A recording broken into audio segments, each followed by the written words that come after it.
Hello students, as we have already discussed the definition of statistics and some basic concepts, today we will continue with the chapter and we will understand the features and the characteristics of statistics. In the definition of statistics, we have learned that statistics is a numerical expression. Statistics are numerical information and statements when information are presented in a numerical manner, it is known as statistics. Now today we will learn about some features of statistics. कुछ features देखेंगे statistics के क्या होते हैं. पहला feature आ रहा है aggregate of facts. Aggregate of facts का मतलब है कि totality of facts होते हैं. एक single number दे देना हमारा statistics नहीं कहलाएगा. फॉर एग्जाम्पल अगर मैं बोलूँ कि 11th क्लास में 100 स्टूडेंट्स हैं तो 100 स्टूडेंट्स एक सिंपल फिगर मैंने ले दी 100 स्टूडेंट्स हैं, ठीक है, 11th क्लास में. This is not statistics. लेकिन अगर मैं बताऊँ कि आर्ट स्ट्रीम में इतने हैं, कॉमर्स में इतने हैं, साइंस में इतने हैं, बायो में इतने हैं, ठीक है, ये जब मैं क्लासिफिकेशन करूँ, ठीक है, कि 100 स्टूडेंट्स यहाँ आए, सिर्फ 200 स्टूडेंट्स यहाँ आए, 300 स्टूडेंट्स वहाँ आए, ये अलग अलग सेक्शन वाइज जब मैं आपको इन्फॉर्मेशन दे रहा हूँ, then these aggregate of facts, total of facts is statistics. One single expression, one single numerical data is not statistics. इसीलिए पहला फीचर लिया गया aggregate of facts. यहाँ पे aggregate होना जरूरी है. दूसरा फीचर लिया गया numerically expressed, कि numerically expressed होना जरूरी है. मतलब it should contain numbers. Qualitative data हम यहाँ पे कंसिडर नहीं करते हैं कि वो बहुत अच्छा है, बुरा है, ठीक है, ये हम कंसिडर यहाँ नहीं करते हैं, ठीक है, वो मुझसे बहुत लंबा है, मोटा है, ये भी हम यहाँ कंसिडर नहीं करते हैं. The fact should be in the forms of number. That persons height is 6 feet dash inches, ठीक है, my height is 5 feet dash inches. Now we can compare because these two information are in numbers form. अब ये statistical information बन गई है.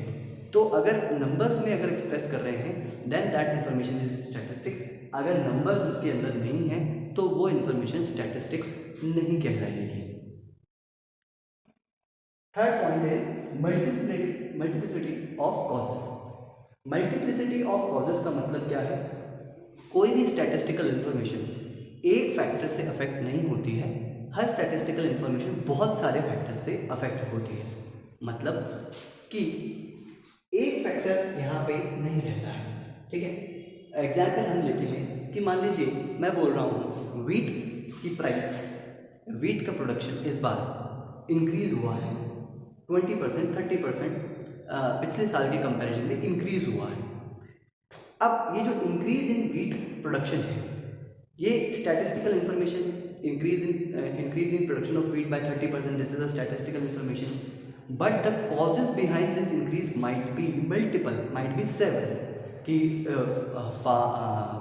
हमारी range fall अच्छी हुई है, हमने अच्छे सीड्स यूज़ किए, अच्छी क्वालिटी के सीड्स यूज़ किए, अच्छी फर्टिलाइजर्स यूज़ किए, वेस्टेज कम किया, ठीक है, टेम्परेचर्स का हमने यानी कि जो सीज़न चेंज होते हैं उनका हमने ध्यान रखा, फ्लड अब हमारे यहाँ पे नहीं आई, एट्सेट्रा एट्सेट्रा. बहुत सारे रीजन हो सकते हैं कि हमारा प्रोडक्शन बढ़ा.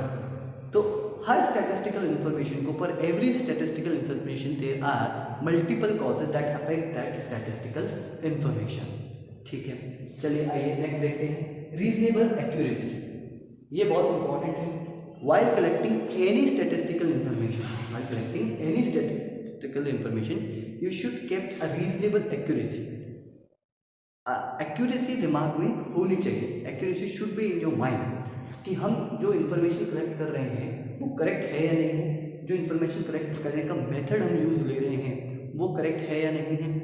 अगर मेथड ठीक नहीं है, मान लीजिए हम कोई इन्फॉर्मेशन हमको कलेक्ट करनी थी और वो हमने इंटरनेट पे सर्च की और इंटरनेट पे से देख के ली थी, उसको वेरीफाई नहीं किया, तो हो सकता है इंटरनेट पे जो इन्फॉर्मेशन है वो गलत हो. हमने वेरीफाई नहीं किया, हमने उसके हिसाब से हमारी पूरी इंक्वायरी कर ली या पूरा इन्वेस्टिगेशन कर ली, ठीक है. तो जो इन्फॉर्मेशन आप कलेक्ट कर रहे हैं, जो मेथड जो आप कलेक्ट, जिस तरह से आप कलेक्ट कर रहे हैं वो आपका ठीक होना चाहिए. इसीलिए बोला गया कि रीजनेबल एक्यूरेसी रखनी चाहिए. हो सकता है हमने इन्फॉर्मेशन बहुत सारे नंबर्स ले लिए उन नंबर्स को लिखने में गलती कर दी या उन नंबर्स का टोटल लगाने में गलती कर दी। तो ये एक्यूरेसी जो है बहुत ध्यान में रखनी है कि करेक्ट इन्फॉर्मेशन निकल के आए। अगर इनपुट ठीक होंगे तो आउटपुट ठीक होगा। अगर आपकी इन्फॉर्मेशन एक्यूरेट होगी तो उससे जो निकलने वाला आउटपुट है, जो रिजल्ट है, वो भी आप ठीक डिराइव कर पाएंगे, एकदम करेक्ट आप रिजल्ट ले पाएंगे। चलिए नेक्स्ट है आपका प्री डिटरमाइंड ऑब्जेक्टिव। जो भी इंफॉर्मेशन आप कलेक्ट कर रहे हैं वो क्यों कर रहे हैं, that should have a pre decided objective in your mind, कि वो इंफॉर्मेशन आपके किस काम की है। ऐसा नहीं कि पहले इंफॉर्मेशन कलेक्ट कर लेते हैं फिर सोचेंगे इसका क्या करना है, ठीक है, ऐसा हमें नहीं करना है। जो भी इंफॉर्मेशन आप कलेक्ट कर रहे हैं वो आपके दिमाग में होनी चाहिए कि किस रीज़न की वजह से आप वो कर रहे हैं, ठीक है। फॉर एग्जांपल हम लेते हैं कि मान लीजिए कि आप सबसे पूछ रहे हैं कि आपका सबसे अच्छा आइसक्रीम का फ्लेवर, सबसे फेवरेट आइसक्रीम का फ्लेवर कौन सा है। ऐसे आप लोगों से पूछ रहे हैं, बहुत सारे लोगों से आपने इन्फॉर्मेशन ये कलेक्ट की, ठीक है, वो बता रहे हैं। अब मैंने पूछा कि भाई आप ये इन्फॉर्मेशन क्यों कलेक्ट कर रहे हैं, तो बोले सर पता नहीं, हम तो बस ऐसे ही टाइम पास के लिए कर रहे हैं, ठीक है। तो ये आपका वेस्टेज ऑफ टाइम हो गया है, ये कोई स्टैटिस्टिकल इन्फॉर्मेशन नहीं है, ठीक है। फिर मैंने पूछा लेकिन आप ये क्यों कर रहे हैं, और आप जवाब देते हैं अगर कि सर क्योंकि हमें नई आइसक्रीम की शॉप खोलनी है, क्योंकि हमें नई आइसक्रीम की कंपनी खोलनी है, आइसक्रीम बनाने की कंपनी खोलनी है, तो हम पता करना चाहते हैं कौन से लोग कौन सी आइसक्रीम ज़्यादा खाते हैं, कौन से एज के लोग हैं जो ज़्यादा खाते हैं, कितनी बार खाते हैं, कौन सा फ्लेवर खाते हैं, इस वजह से हम ये सारी इन्फॉर्मेशन कलेक्ट कर रहे हैं। तब मैं बोलूँगा अब आप ठीक है, because you had a pre determined objective in your mind. आपके दिमाग में था कि आप ये इन्फॉर्मेशन क्यों कलेक्ट कर रहे हैं, पहले से डिसाइडेड था, इसीलिए तो उस हिसाब से आप अपनी इन्फॉर्मेशन कलेक्ट कर पाएंगे। ऑब्जेक्टिव दिमाग में होगा तब आप इन्फॉर्मेशन करेंगे, कहाँ पहुँचना है तभी तो आप रास्ता डिसाइड कर पाएंगे, ठीक है। अगर कहाँ पहुँचना है डिसाइड नहीं तो किसी भी रास्ते पे निकल लेंगे। तो कहाँ पहुँचना है, that destination should be your mind, objective is your destination. Okay, last point is collected in a systematic manner. System एक आपके इंफॉर्मेशन कलेक्शन में होना चाहिए। कौन से sequence of question information collect करने का जो है वो करेक्ट होना चाहिए। फॉर एग्जांपल आपने सिर्फ ये पूछ लिया कि कौन सी आइसक्रीम आपको पसंद है और आपने वो लिख लिया, ठीक है। आपने सिस्टमेटिक इन्फॉर्मेशन ये कलेक्ट नहीं की। क्यों सर? क्योंकि आपने ये नहीं पूछा कि आप सबसे पहले नाम पूछना चाहिए, फिर जेंडर पूछना चाहिए, एज पूछनी चाहिए, तो ये सब आप इन्फॉर्मेशन कलेक्ट कीजिए। फिर उसके बाद आप पूछिए कि भाई आप कितनी बार आइसक्रीम खाते हैं, ठीक है, कौन कौन से फ्लेवर्स आपने ट्राई कर रखे हैं, ठीक है, उन सब में से अच्छा कौन सा लगा। ये सारी इन्फॉर्मेशन जब आप कलेक्ट करेंगे तो ये सिस्टमैटिक मैनर है कि जो सीक्वेंस ऑफ क्वेश्चंस हैं वो आपने सही रखे हैं, जो सारे क्वेश्चन इसमें आने चाहिए वो आपने इसके अंदर रखे हैं। सिस्टम एक बनाया है इन्फॉर्मेशन कलेक्ट करने का। ऐसा नहीं बस किसी ने भी बोला तो वो आपने लिख लिया, रैंडम फिगर लिख लिया, या इंटरनेट पे देखा वो लिख लिया, ठीक है।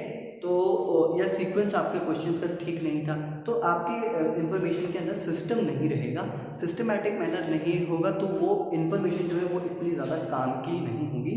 That information won't be of so much relevance, so much reliable, ठीक है। तो ये आपके लिए बहुत ज़रूरी है, तो वो याद रखिएगा। चलिए, ये कुछ हमारी फीचर्स थी, कुछ कैरेक्टरिस्टिक्स थी, स्टैटिस्टिक्स थी जो हमने याद यहाँ पे आज की हैं। ये इतना ही आज हम करेंगे। नेक्स्ट क्लास में हम देखेंगे कि इसके लिमिटेशंस वगैरह क्या हो सकती हैं। आज के लिए इतना ही, बाकी नेक्स्ट क्लास में। Thank you.